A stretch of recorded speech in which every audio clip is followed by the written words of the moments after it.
So sometimes I begin with guests um, and want to draw out something that stands out for them from their childhood memories that has stayed and it keeps coming back to the person over and over again in their life. Can you share some memories from your childhood that has stayed with you and they've come back again and again to you? Yes, there's one that has really helped shape my life, which was that things would happen and my mother would respond one way and my father another. And as a child, you're always trying to find out what the truth is. So I'd look at my mother, let's just say she would be crying, maybe, let's just say that. And my father would be perfectly fine. And so I would look to say, is this a bad thing or a good thing? You know, you judge by the reaction of your parents. And early on, it struck me that reality was not the thing, but the story they were telling about the thing. My mother was telling a story that made her cry, and my father was telling a story that it was fine. It wasn't the thing that they were acting on, it was the story.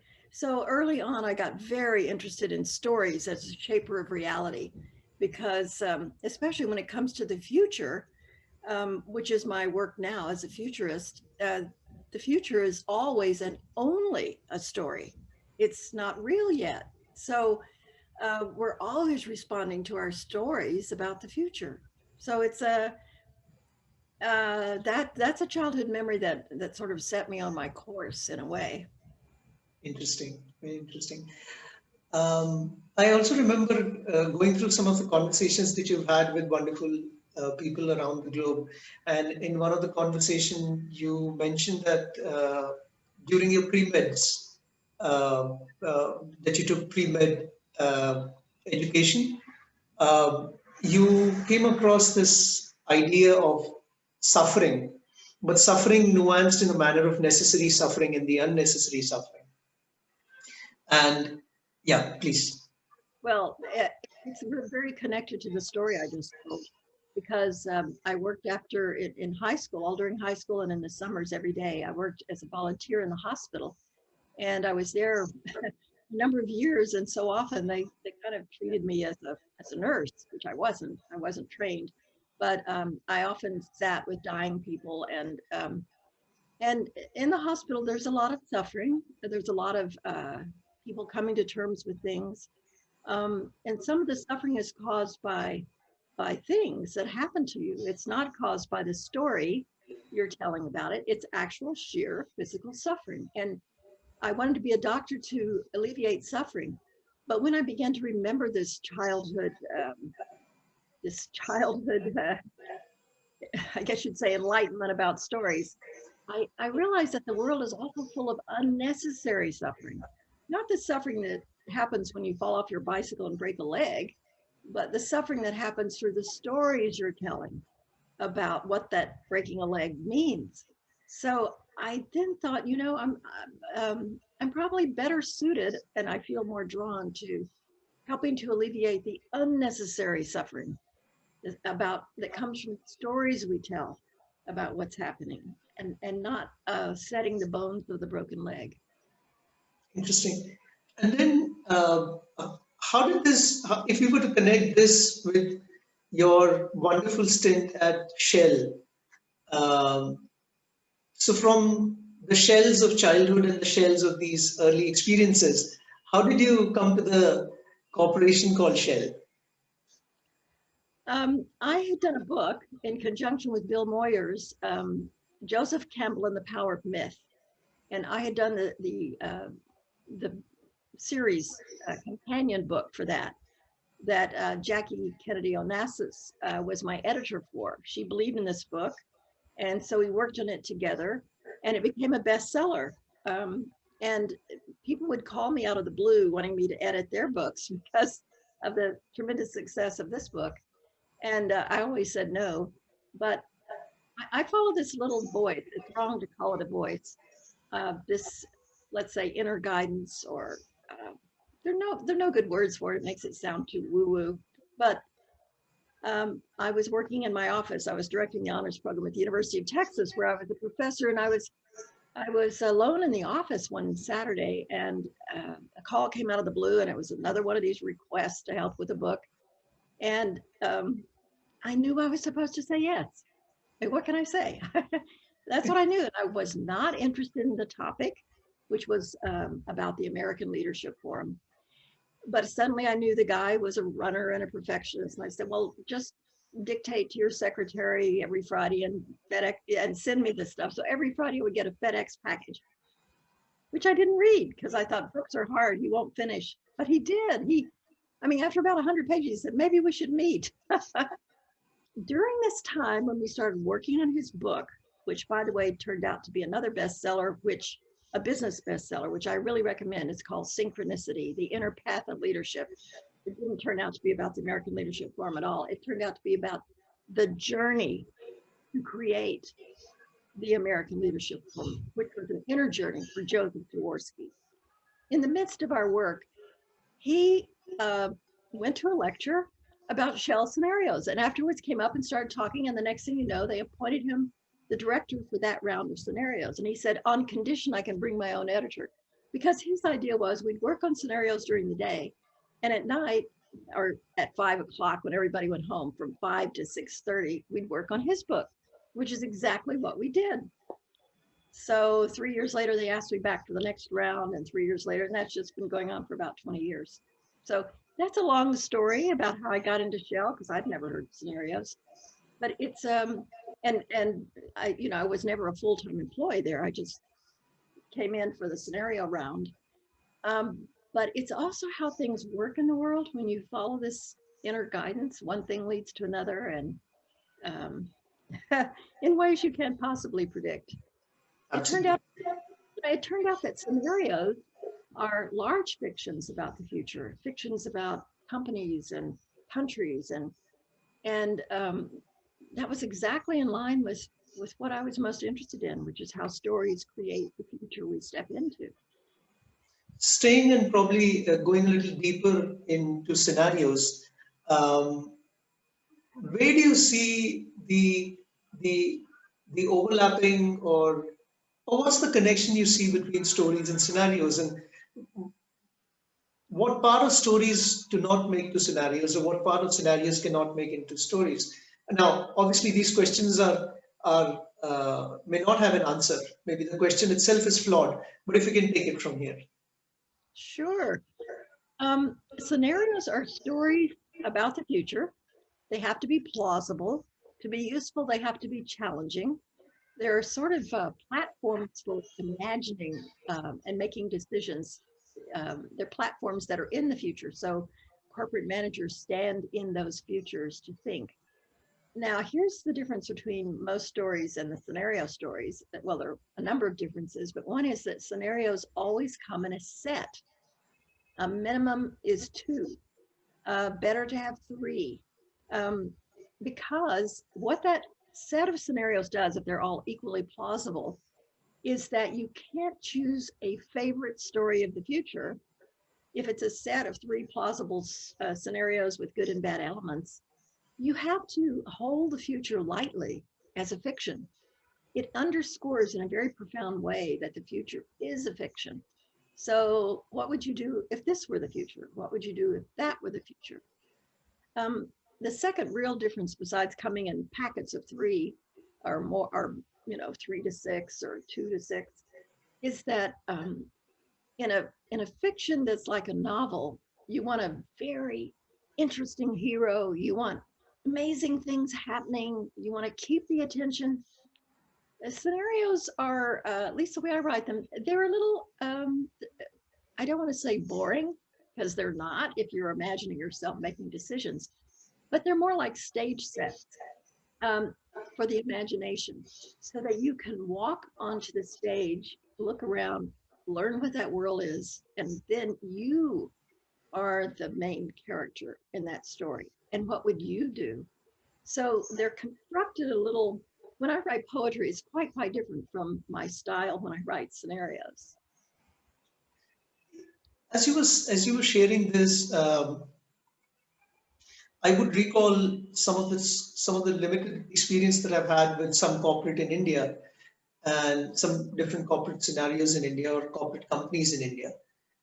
And all along, there have been this whole idea of a visionary leader and somehow having this ability to look into the future and then take the entire team along, or probably whatever be the leadership style, get people from point A to point B. In what you shared about scenario, it sounds more democratic, more secular, more shared vision of the future. Would that be a right articulation of what you said? Yes, but yes, exactly. But let me share a little nuance, which I find very interesting. All leaders, their purpose, their job is to tell the story of the future. Martin Luther King, I have a dream, or Moses, I see the promised land, or the story. Leadership of people is, you're the storyteller about the future you want to step into. That's one kind of story. But for everybody working, okay, here's my vision of the future I want. How does that work in a story about the future that might be? How does my story of I have a dream work in a resistant culture? Or in other words, scenarios generally are not visionary. They have good and bad, unless you choose to have a visionary or inspirational scenario, and you choose to say, this is the scenario we want. I just finished as the editor, in fact, yesterday, of the most recent Shell scenarios, which will be rolled out, I think, in February. And we do have one aspirational scenario in there that we call Sky 1.5, which is how to get to net zero emissions for the world. And it's a very highly modeled. It's a very plausible scenario. It's not just someone dreaming it up in very great detail. But Shell is on record, and will say there that it wants to make that happen at least. So that's kind of a departure from its usual. There are two other scenarios that are good and bad, have credible stories, and Shell and Sky is a credible story too, but it's aspirational as well. Interesting. As you mentioned that you play this role amongst many other roles that you have. You play this role of a futurist and facilitating groups or leaders into various stages of the scenario planning and writing and sharing. Are there any frameworks around it, or they're very spontaneous kind of dialogues and presence, and then it weaves into a certain manner? Can you share some of the processes that you follow? Always scenarios are with a team. And I am usually not the facilitator. I've done a lot of facilitation, I can do that, but I'm usually not, because the first conversation is, what do you think will happen no matter what the scenario? What's going to happen no matter what? And then what are the important unknowns? Because there are an infinite number of stories that could be told about the future, but to find useful stories, you need to say what's really important that we don't know. That if it happened this way, it would make this world. If it happened that way, it would make that world. What I like to do is, and I've worked with some brilliant facilitators, I like to sit back and see what stories are emerging. You can hear the stories that they don't realize they're telling about the future, and you either work with them or you work to bring them up to say, you think this is an important differentiator, but you're actually telling this story as if it weren't. In other words, you hear the stories that are in the room, because there are always stories in the room. You can walk into any corporation and there'll be a story people will be telling about the reality in that corporation. So every family has a story going, whether they're conscious of what the story is or not. So my job is to hear the stories that are emerging, the stories that need to be told or want to be told, and to shape them as stories.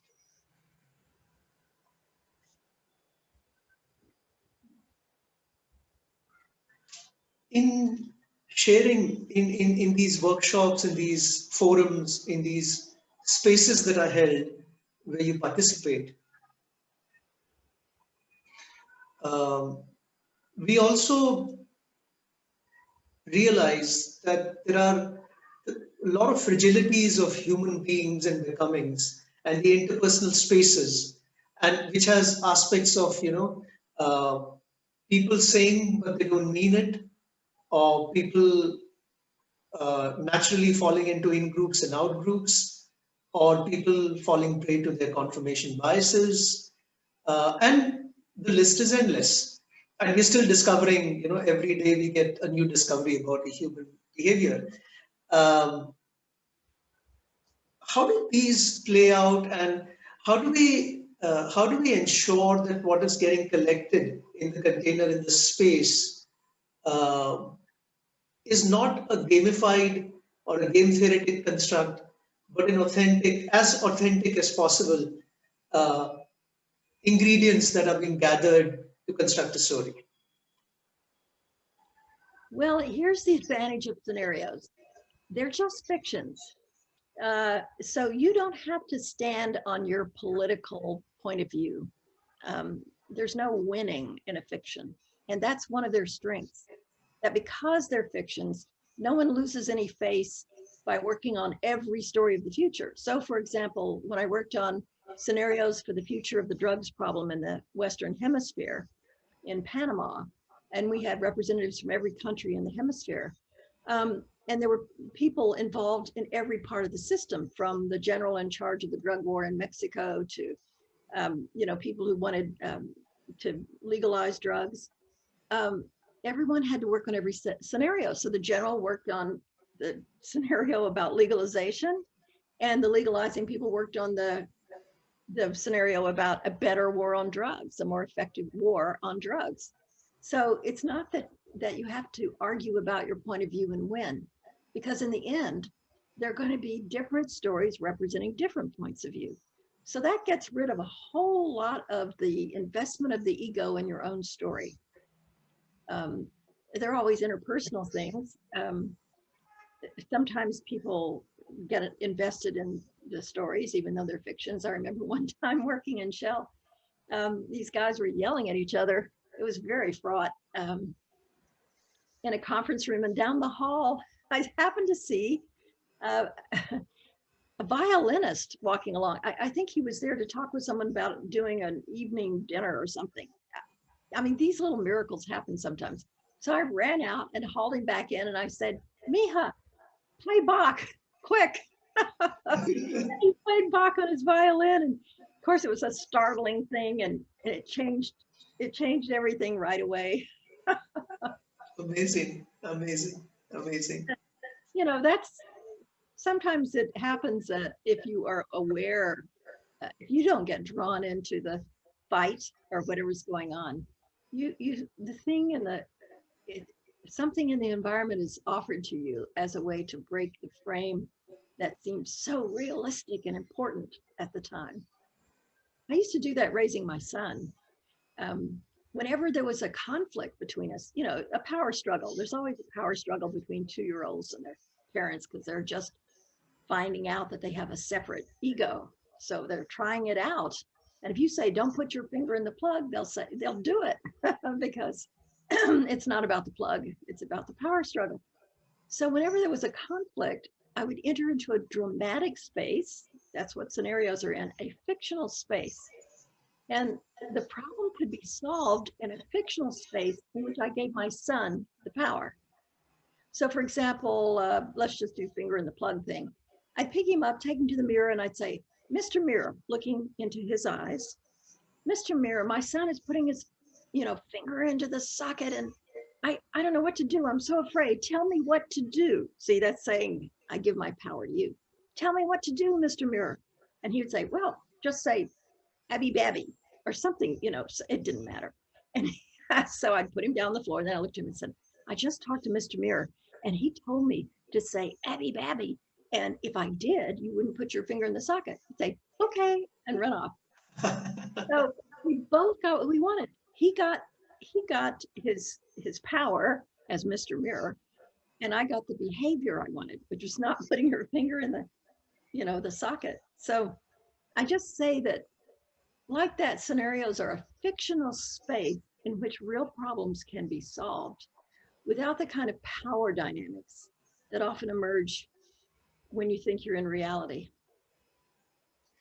As you were saying that, I was imagining the whole world of media and entertainment, and the movies coming out of Hollywood and in here in India from Bollywood. And those movies are essentially creating characters and how they go through various tensions and they overcome those things. I'm envisaging, would it be a great idea to have the screenplay writers and the script writers working with the corporate guys to actually imagine scenarios of the future?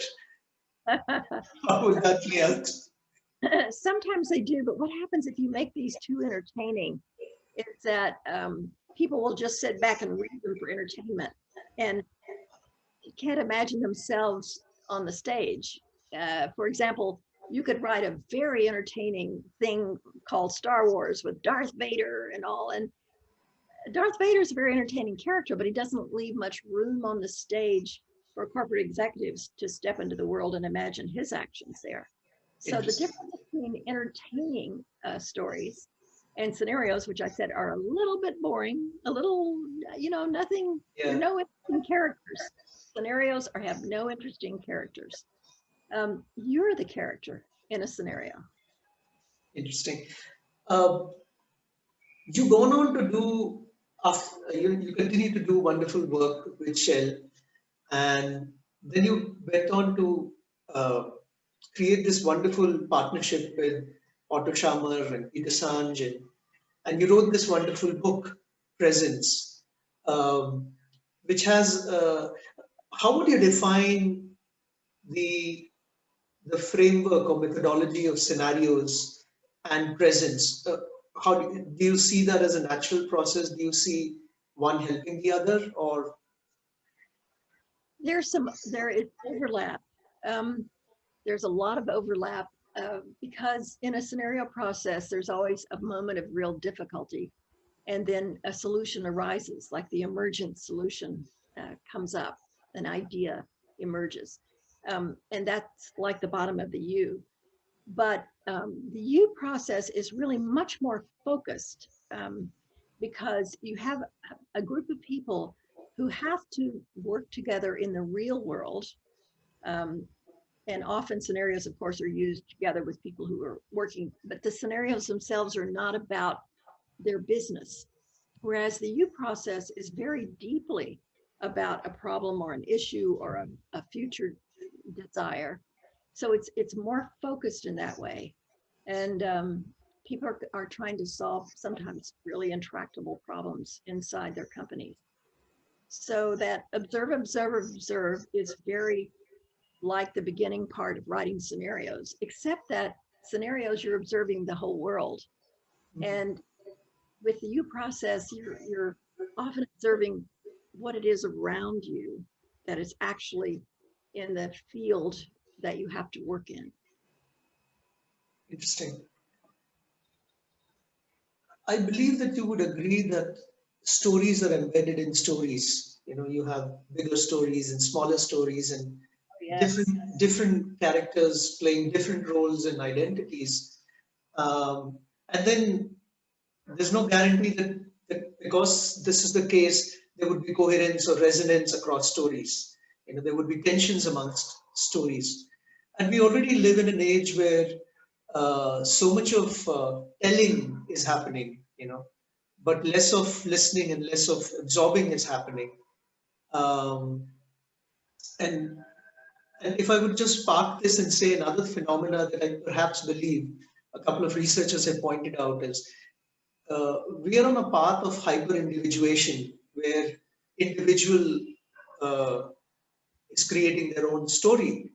How do you see these things becoming conducive towards a good future or becoming problematic in some sense? Do you see them as, I don't know whether the question is clear or. Yes, very. And I think it's, for me, one of the most important questions. You just asked one of the most important questions that we must ask ourselves going into the future. Because we're now all capable of publishing our stories, as it were, through social media. There's good and bad in this. The good is that there's a lot more resistance against the stories that have been put on us by other people. You know, that women are inferior, you know, those old stories. Indians are this way, Americans are that way.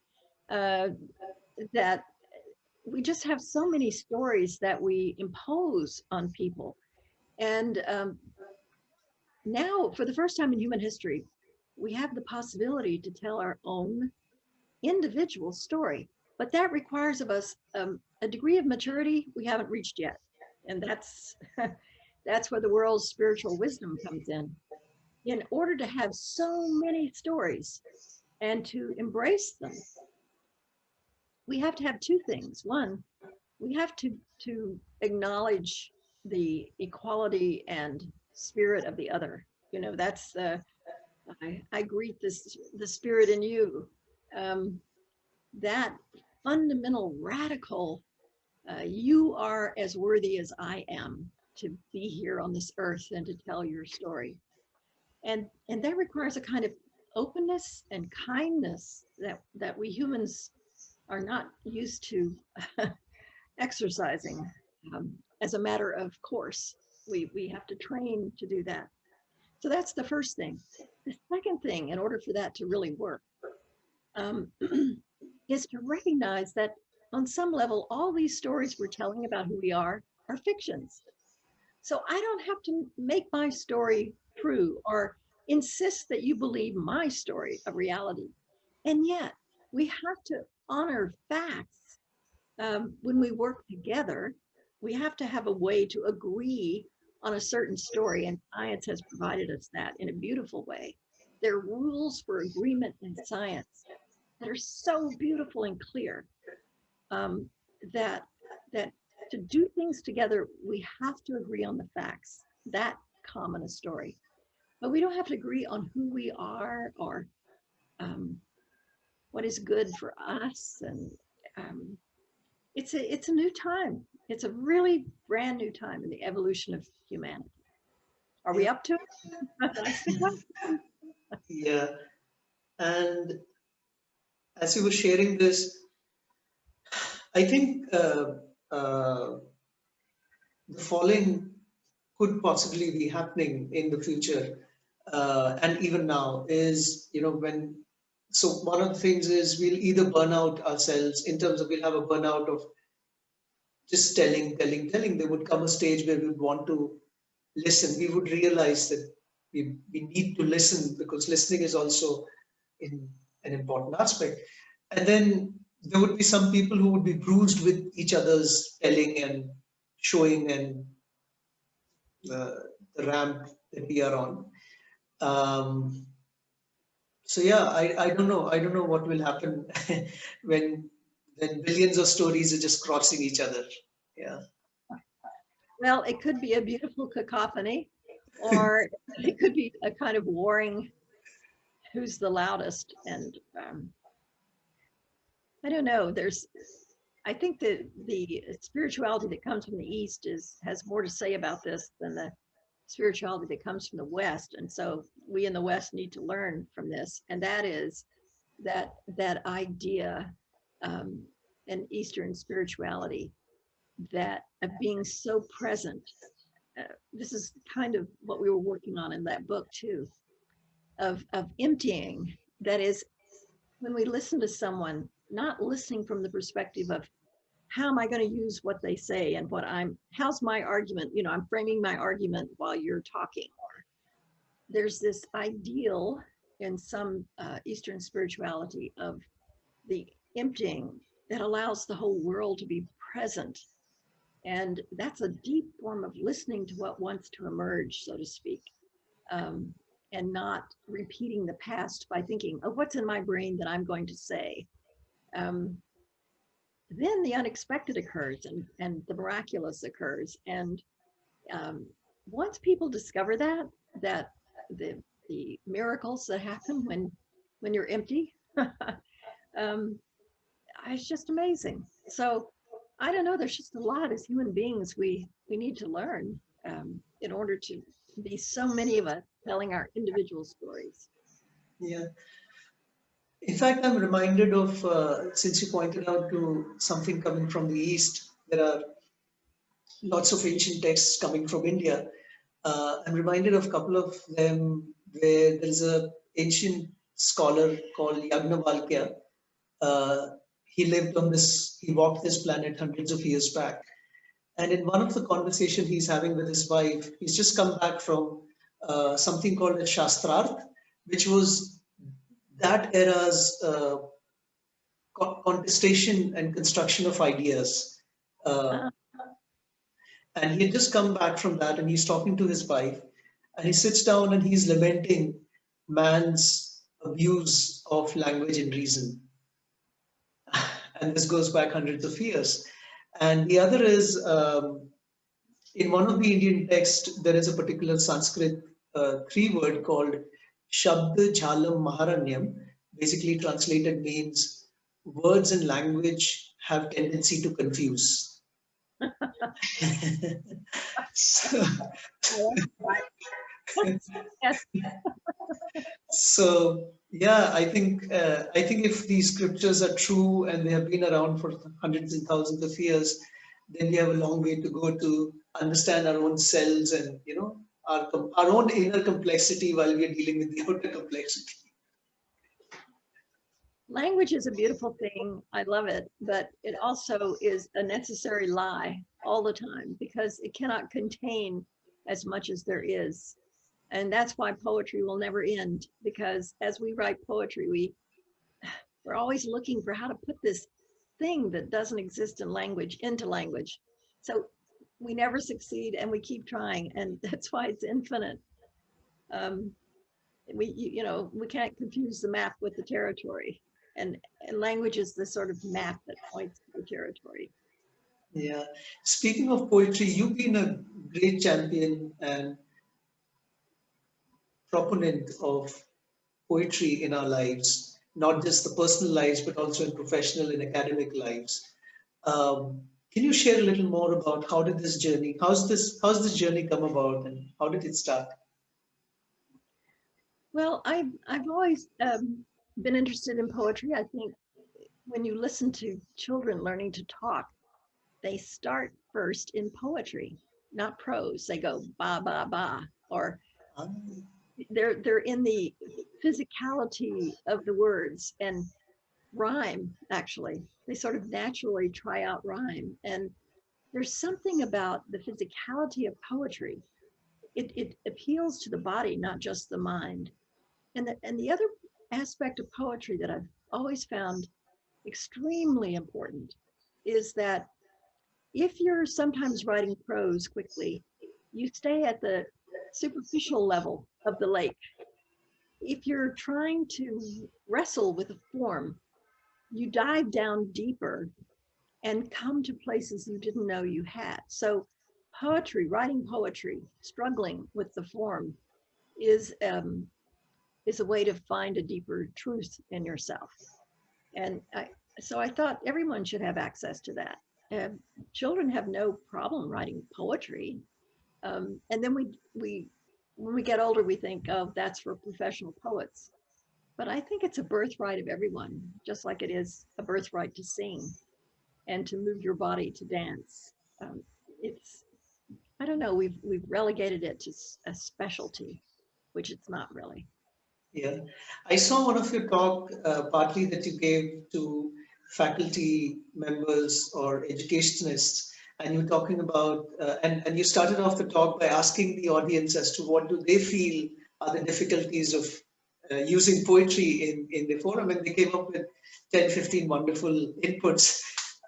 One of the inputs that at least I came up with that sprung up for me that emerged was, a lot of people, at least in India, the part that I have been exposed in within India, think that poetry is romantic, or once you've lost someone, So it's either a grief or loss or it's romance, but it has nothing to do with your practical day-to-day, putting food on the table and paying the EMIs. So that's a big thing where people do not use it. And if you use it in your daily, they then try to carve you in those stereotypes. So, yeah. We're much easier about accepting painting, the visual arts, in relation to daily life. We will look at a Van Gogh vase out of a day, with flowers out of daily life, and think it's beautiful, but we don't have the same meaningful appreciation in words of daily life usually when we have that idea that it's either about grief or love. So I don't know, there's something really interesting about beauty as a doorway to the spirit. And I've discovered that I discovered this through visual art, which I'm not good at all. I don't do it since I live in words, but anything looked at long enough seems to become an object of love. It's just, and beauty, the love through beauty, not admiration. And I learned this when I was working in a science lab. I put myself through college working in a science lab, and the lab next door was working with cockroaches. Do you have cockroaches in India? Do you know what cockroaches are? Yes. Yeah, yeah. I just say they're disgusting. You get them out of the kitchen. So anyway, I was working there late at night. I was translating this little German summary thing, working at my desk. And from the lab next door, I could hear these graduate students saying, "Oh, isn't she beautiful? Isn't he beautiful?" I thought, what are they talking about? So I got up and I walked over there, and they had boxes and boxes of these cockroaches all over the world. And they had studied and looked at and knew so well that they were seeing these cockroaches as beautiful. And that just struck me so profoundly. And I thought, well, because they have looked at these things so long, I don't know, something looked at long enough, you appreciate it. And that's like beauty. That's in the gaze, it's not in the object. If I'm not mistaken, then I think about 100 years back, somebody named John Ruskin, in his Elements of Drawing, he mentioned about this whole idea of, why when we actually put pen to paper and are actually drawing something, we then become familiar with the thing once again or maybe we become familiar for the first time because we haven't seen it in that way ever. We've only picked up a few of them and run with it. Yeah, exactly the same thing. Yeah. Mm-hmm. Interesting. So given the way you described the way scenarios are built or facilitated within corporate business, government setting or inter-stakeholder settings, do you see a role for poetry in the future in those scenarios, in the whole process itself? Do you see a role, do you envisage a role for poetry?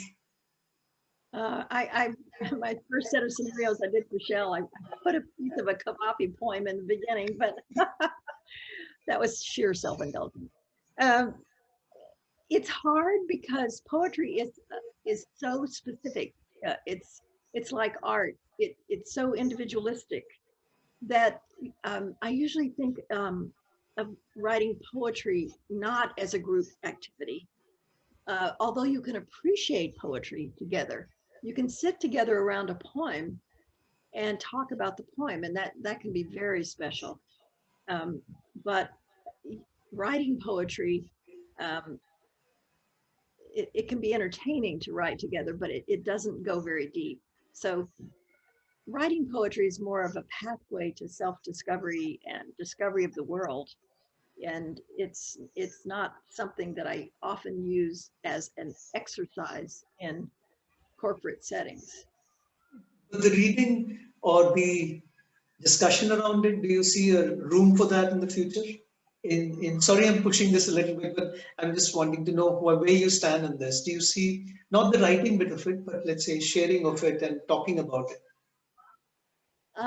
You know, the other arts are easier to do immediately in a group. It turns out that poetry becomes extremely exposing, and people need to feel safe in a group, and poetry is not safe. So where there is laughter, there is safety. And so it's easier to work with drama in a group, or even art, like putting Legos together in a corporate setting, because you can laugh and it's not personal. Poetry is kind of dangerous. Poetry has a kind of immediate power of exposure that is that does not feel safe. I'll put it that way.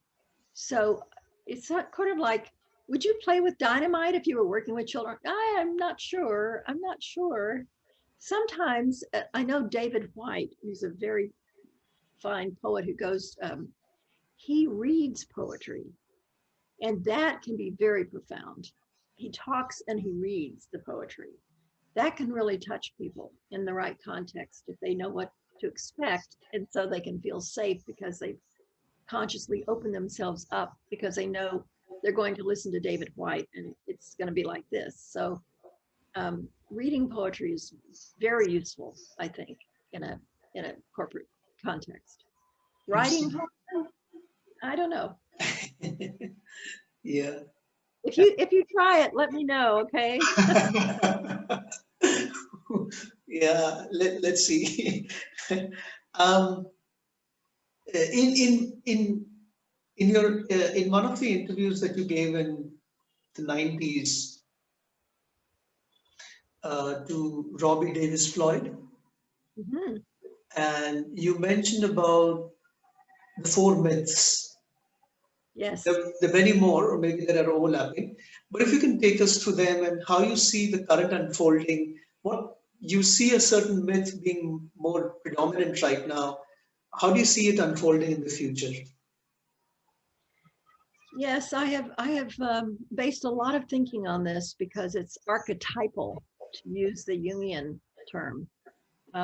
These myths, and that I don't pretend to speak for the East, but I think India, which is kind of between East and West, I think it would be applicable to some extent in India, but it's certainly a slightly Western perspective. So I start with that. But in the West, at least, there are four myths that have archetypal myths that have shaped us, and one is the hero myth, and that's universal. That's all over the world. The myth of the hero. And all of these myths are still at play, but in any given time, there's one myth that is predominant over another. A second myth, and by myth I don't mean a story that's untrue. I just mean a big story we live in. The second one I call the religious myth, in which the ideal is obedience to whatever you think the right or God is. And in medieval times in the West, that was the most powerful story. Much more powerful than the hero story. Popes had more power than emperors, you know.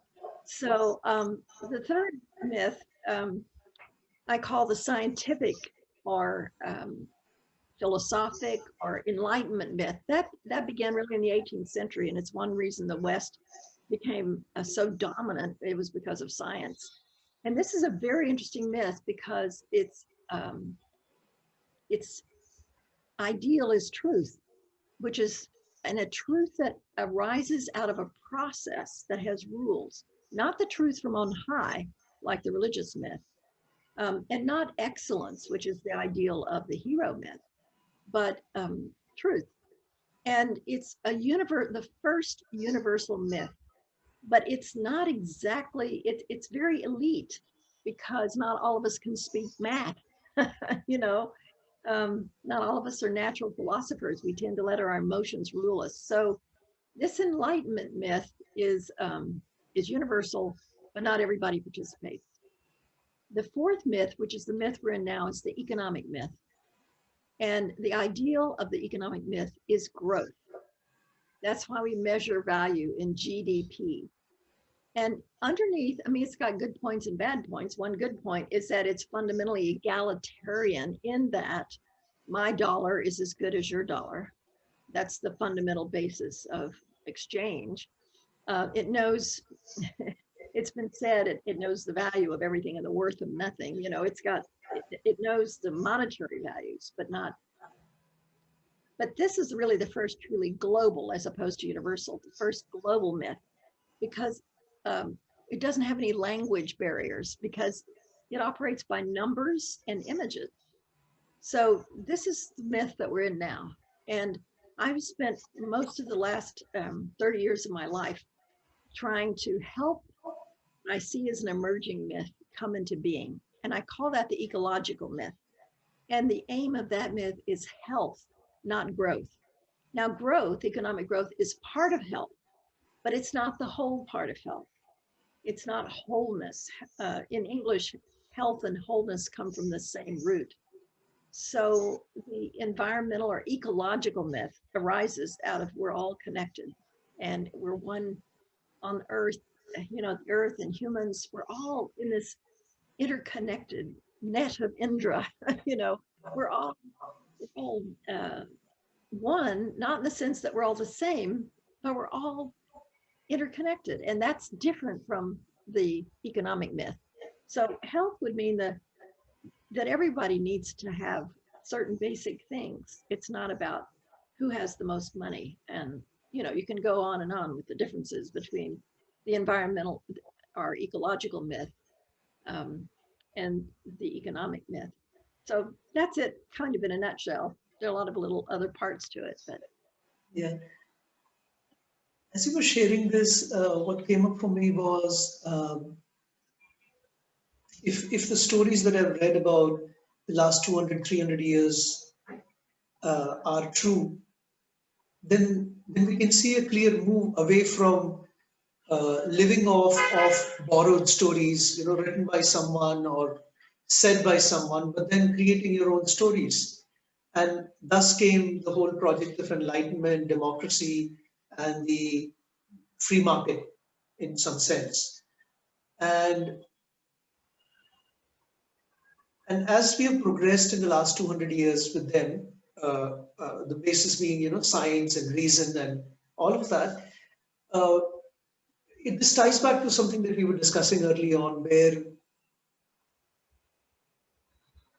there are too many clashes in the stories that are happening. The environment has become too complex. The political, economic, social spectrum has become more complex than 200 years back. There are more differentiated parts having different relationships, which are emergent properties getting created every day.